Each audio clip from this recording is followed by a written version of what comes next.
அனைவருக்கும் வணக்கம். நான் இன்று உங்களிடம் தெரிவிக்க வந்திருக்கிற கருத்து யாதெனில் நடிகர் விஜய்.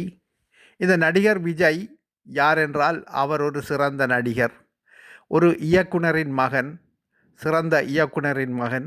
இவர் திரைத்துறைக்கு அறிமுகப்படுத்தப்பட்டு சிறிது சிறிதாக வளர்ந்து ஒரு பிரபல்யமான நட்சத்திரமாக பரிணமிக்கப்பட்டார். அந்த வகையில் இவருடைய படங்கள் ஒரு வர்த்தக ரீதியான படங்களாகவே பெரும்பாலும் அமைந்திருந்தன. அவர் சமூக கதைகளுடனும் நல்ல படங்கள் நடித்திருக்கிறார்.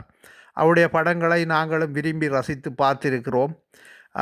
ஏறக்குறைய இந்த துள்ளாத மனமும் துள்ளும் என்ற படத்தை நான் குறைந்தது ஒரு 10 தடவைக்கு மேல் பார்த்திருக்கிறேன். அதே போல் காவலன் என்ற படமும் நல்ல கருத்தான கதையாக இருந்தது. இப்படியாக அவருடைய ஒரு ரசிக மனநிலையில் நாங்கள் இருந்திருக்கிறோம் தொடர்ச்சியாக. ஆனால் அவர் திரு சீமான் அவர்களுடன் இணைந்து பயணிப்பதாக ஒரு மாயையை உருவாக்கிவிட்டு அந்த மாயையை உருவாக்கினாரோ அல்லது அவர் மாயையை உருவாக்காமல் உண்மையாகவே பயணிக்க முனைந்திருந்தாரோ என்ற நம்பிக்கையில் சிறிது காலம் நாங்களும் விஜய் அவர்களின் அரசியல் வருகையை இட்டு மகிழ்ச்சியாகவே இருந்திருந்தோம். ஆனால் அவர் அரசியலுக்கு ஒரு தமிழ் தேசியவாதியாக வருவார் என்ற எதிர்பார்ப்பு எங்களை போன்றவர்களிடம் இருந்திருக்கிறது. ஆனால் அவர் திடீரென்று அந்தர்வல்ட்டி அடித்து திராவிடமும் தமிழ் தேசியமும் 2 கண்கள் என்று நடுவீதியால் போக வழிக்கிட்டார். அதன் அடிப்படையில் அவருடைய கொள்கை முரண்பட்டது என்று எங்களுக்கு புரிந்ததிலிருந்து அவரை சிறிது நாங்கள் அவருடைய ரசிகனாக இருந்து கூட விலகிவிட்டோம். ஏனென்றால் நாங்கள் எம்ஜிஆருக்கு ஒரு காலத்தில் ரசிகனாக இருந்திருக்கிறோம். இன்று வரையும் எம்ஜிஆருக்கு ரசிகனாக இருக்கிறோம்.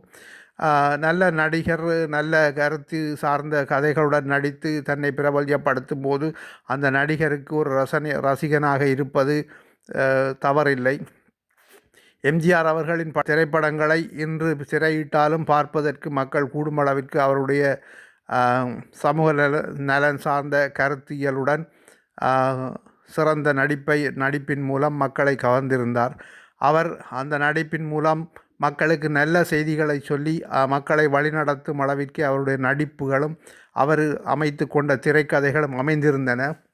விஜய் அவர்கள் நாங்கள் நோக்கிய வரையில் அவ்வாறான ஒரு முற்போக்கான சிந்தனையுடைய கதைகளில் நடித்திருப்பது மிகவும் அரிதானது.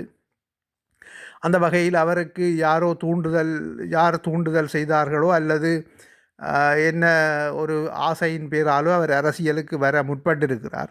எங்களுடைய கணிப்பின்படி அவரை யாரோ பின்புலமாக இருந்து தூண்டியிருக்கிறார்கள். ஏனென்றால் அவர் முதலாவது மாநாட்டு மேடையிலே பெரும்பாலானவர்களின் விருப்பத்துக்கும் மக்களின் விருப்பத்துக்கும் ஏற்ப நாங்கள் இந்த கரியரின் உச்சத்தை விட்டுட்டு மக்களுக்கு சேவை செய்ய வந்திருக்கிறேன் என்றே தன்னை அறிமுகப்படுத்தி கொண்டார். அவர் கரியரின் உச்சத்திலிருந்து உழைத்த காசில் ஏறக்குறைய அரைவாசியாவது மக்களுக்காக செலவு செய்து அல்லது ஒரு தொண்டு நிறுவன நிதியத்துக்கு வழங்கிவிட்டு வந்திருந்தால் அவர் அர்ப்பணிப்புடன் வந்திருக்கிறார் என்று நம்பலாம். அவர் தன்னுடைய கரியரின் உச்சத்திலிருந்து ஏன் அரசியலுக்கு வந்தாரோ தெரியவில்லை. எங்களுடைய கருத்தின்படி அவருக்கு நடிப்பதை விட அதற்கு மேலான பல கோடி ரூபாய் பணங்கள் பேரம் பேசப்பட்டு தமிழ் தேசிய உணர்வை சிதைத்து இளைஞர்களை மடைமாற்றி கேளிக்கைத்தனமான சூழ்நிலையில் தொடர்ச்சியாக வைத்திருப்பதற்கு ஒரு பிரபல்யமான முகம் அந்த மறைமுக அரசியல்வாதிகளுக்கு தேவைப்பட்டிருக்கிறது. இந்த தமிழ் தேசிய உணர்வை வளர்த்து வரும் சீமானுக்கு எதிராகவும் அவரது அரசியல் கருத்தை மலினப்படுத்துவதற்காகவும் திட்டமிட்டு ஏற்படுத்தப்பட்ட ஒரு சதியின் விளைவுதான் இந்த விஜய் அவர்களின் அரசியல் வருகை என்பதே எங்களுடைய கருத்து. அது மெல்ல மெல்ல புலப்படுகிறது.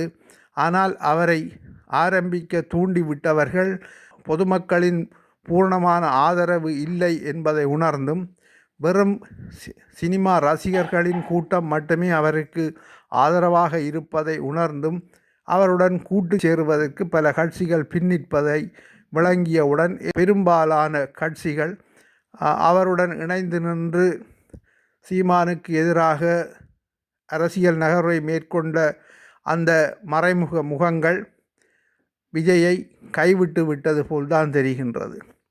இன்று விஜய்க்கு எதிராக ஏற்படுத்தப்படும் குற்றச்சாட்டுகளும் அவர் மீது தனிப்பட்ட ரீதியாக முன்வைக்கப்படும் விமர்சனங்களும் அவரை ஒரு இரண்டாவது கமலஹாசன் போலவோ அல்லது இரண்டாவது விஜயகாந்த் போலவோ ஆக்கிவிடுவதற்கு ஏற்பாடு செய்யப்பட்டிருப்பதாக உணர முடிகிறது.